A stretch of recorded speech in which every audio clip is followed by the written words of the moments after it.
All right, ladies and gentlemen, you are welcome to another great episode on your favorite political talk show, The Truth, with Ben Jokes. Sanwo-Olu tasks residents on responsible parenting. Now, there are times when I just leave the messenger and I take the message, but on this occasion, I won't do that.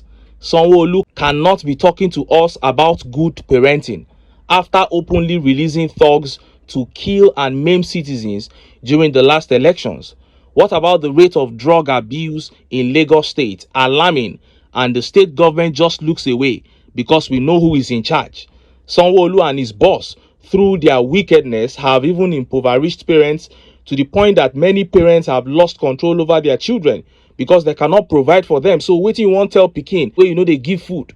So Sanwo-Olu talking about parenting is tantamount to Tinubu talking about youth development. It is pure hypocrisy. Tinubu and the entire APC do not have good intentions for the youths of this country, other than to turn them to criminals and thugs that they can use to advance their wicked plans. Now, let us look at the top stories.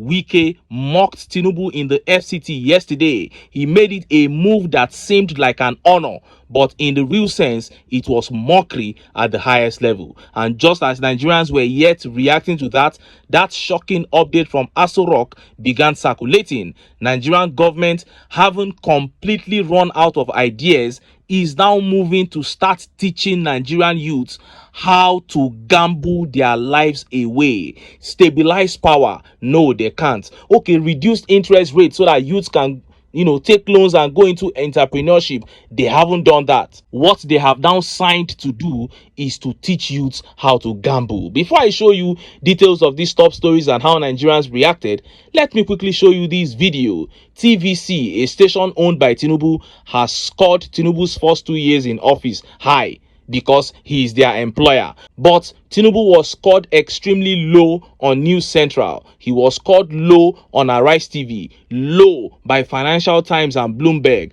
And now these words came to him from Channels TV on his 2 years in office. Let's take a look. President Bola Tinubu, 2 years are gone. Half of your constitutional mandate spent navigating the stormy waters of reform, resistance, and rising hardship. You came to office promising a renewed hope agenda, telling Nigerians that the pain would be temporary, like that of a childbirth, and that joy would follow. But 2 years in, the cries have grown perhaps louder, and many now wonder, when will the joy come? Inflation surged, food inflation went to an all-time height, transport costs were tripled, and the average Nigerian now spends more of their income just to eat. As if they are lucky. Petrol is hovering over 700 naira per liter, and electricity tariffs have risen even as supply is still very erratic. And yet, the Nigerian people, resilient, loyal, enduring, have held on. But holding on cannot be the national plan. You promised to lift millions out of poverty, create thousands of digital jobs in 24 months, and double power generation. These were not poetic aspirations. They were campaign commitments. Mr. President, time is not on your side. You have just 12 months before the political season begins to whisper again. If ever there was a time to show the fruits of sacrifice, it is now. You are the president of both your lovers and your loudest critics. The hopefuls who sang your name at the polls and the skeptics who prayed you will fail. But leadership demands maturity of mind and empathy of heart. You now preside over a fractured but hopeful nation. Good people, bad politics, and an ugly economy. Nigeria today is at a historic inflection point. Mismanage these opportunities, sir, and we risk descending into a cycle of unrest, disillusionment, and regret. But if you rise, Mr. President, to the moment, and you could become a defining leader, one whose name is etched in gold as a man who brought Nigeria back from the brink, you must ignore sycophants who clap in darkness while citizens cry in daylight. Mr. President, please urgently surround yourself with thinkers, doers, and patriots, not just loyalists.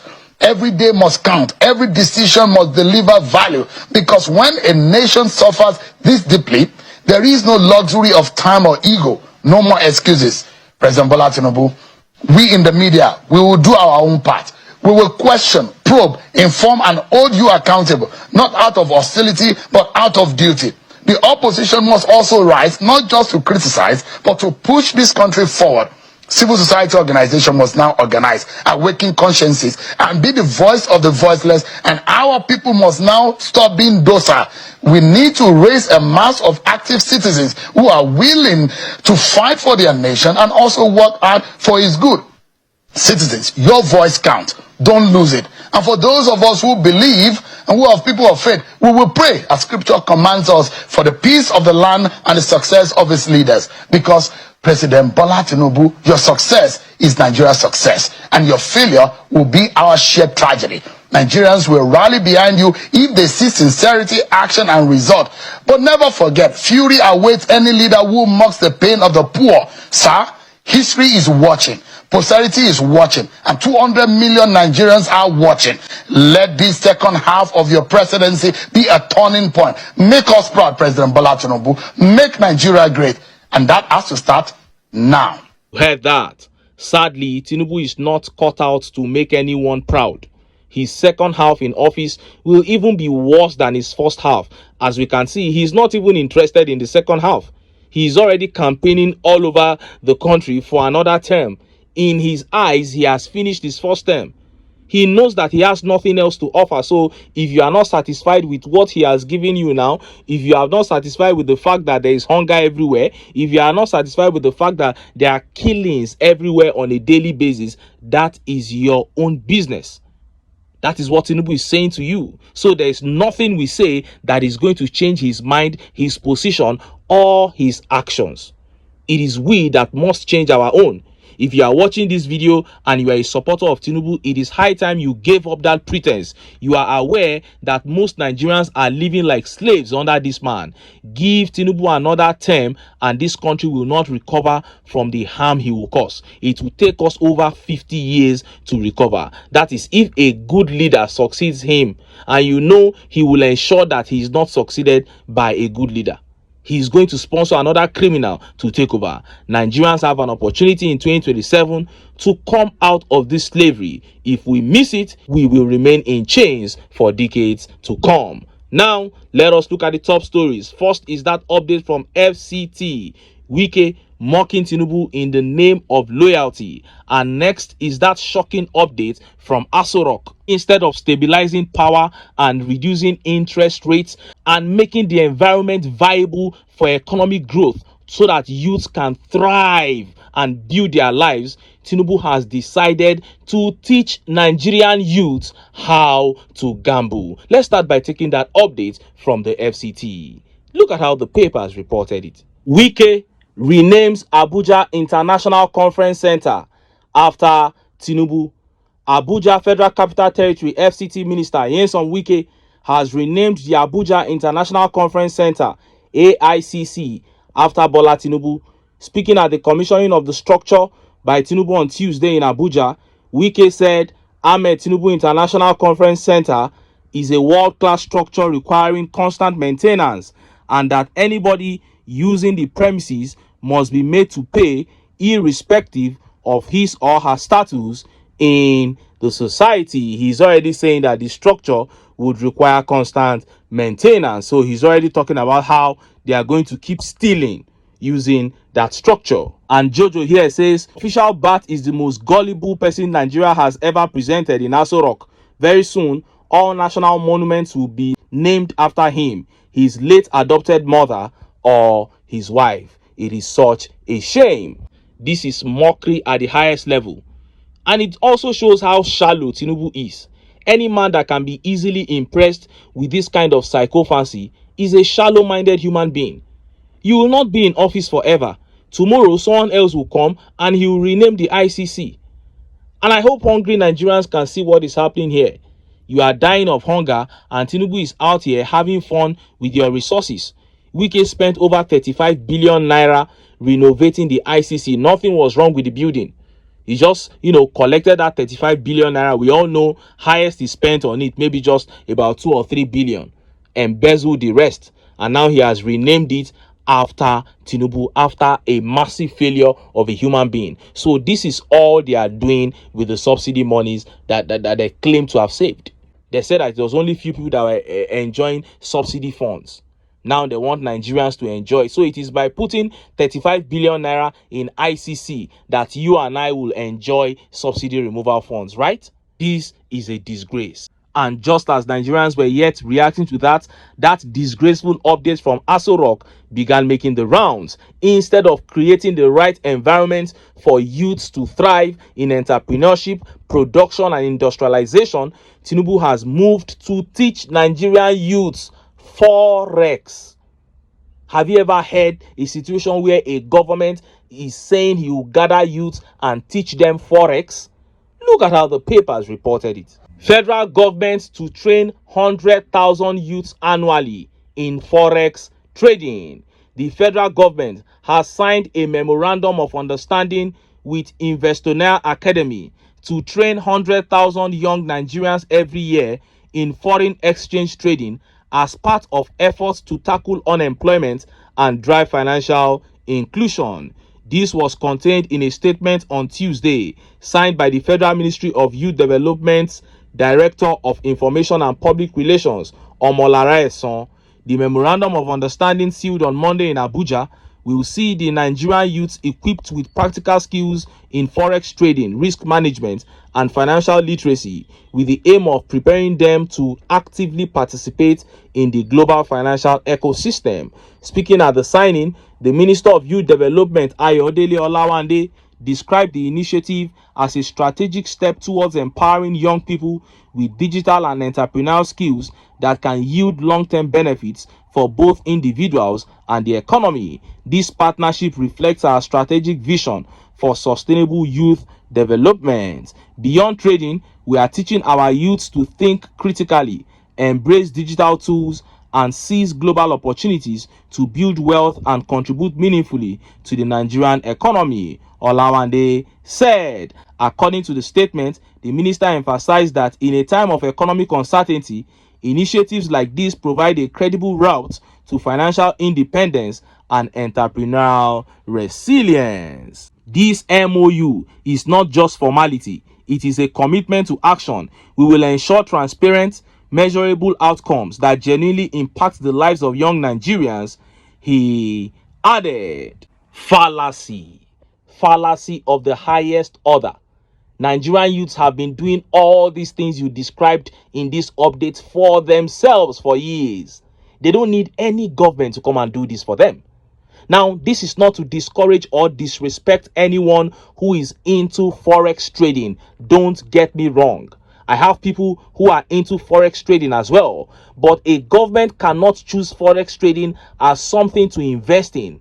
This is just the government running away from its responsibility of creating enabling environments for Nigerian youths to thrive.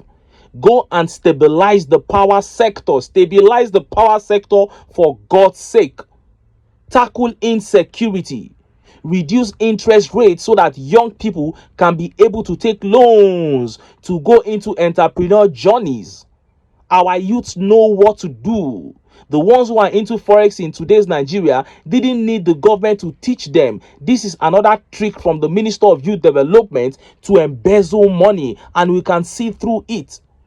Nigerian youths are not lazy. They are already 2-3 steps ahead of government. Every damn thing you think you can teach them in any summit you want to do, they already know double of that. And this tweet here by Major Lawe says, forex trading is more or less gambling. This shit is not empowerment, and it will make the youths lose money. You are just going to make them lose money. I know what I'm talking about. I know about forex trading really well. I know people who are into it. People have almost taken their own lives because they've lost money. And this tweet here by King Premier says, they've run out of ideas. If not, how do you explain forex trading? How does a government begin to talk about forex trading? Mr. Nice Guy here says, they won't train Yahoo boys. Is it not forex traders, SARS and EFCC they arrest every day? Your organizations are disturbing forex traders daily. Now you are saying you want to invest in forex trading. Jara here says federal government to train 100,000 youths in glorified Baba Ijebu gamble. Fixed. It's gambling. Sulaiman says if this is true, then surely in Nigeria we are in a serious trouble than we thought. Why will any serious government get involved in this kind of thing? Why would any serious government get involved in this kind of thing? This is not something that we can overlook. This is not an issue of tribe and religion now. You are Hausa, Yoruba, or Igbo listening to me.